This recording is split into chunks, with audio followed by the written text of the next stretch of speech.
কিরে কটা ভাত নিয়ে বেরোতেছি খেতে, তাই এত টাইম লাগে?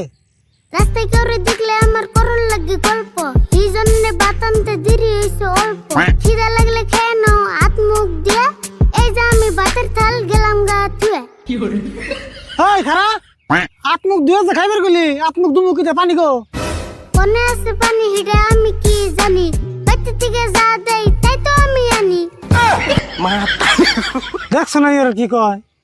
তুই পানি ছাড়া ভাত কোন হিসেবে আনলি?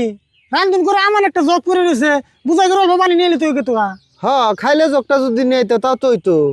আমার এক হাতে মোবাইল আনছে আরো কাছে ভাত, পানির জগ কেন আনো খালি নাই কাত। আচ্ছা তোর হাত তো এখন খালি আছে, এই যে সিধা যা, ও যে বাচ্চা দিকে এক জগ পানি চাই নিয়ে গেছা। যাও চাইলেই দিব। তুঙ্গ লাগছে খিদে, তোমরাই যাও সিদে। এত দূর যে আমি পানি আনছে, আমার কাম না তো খায়।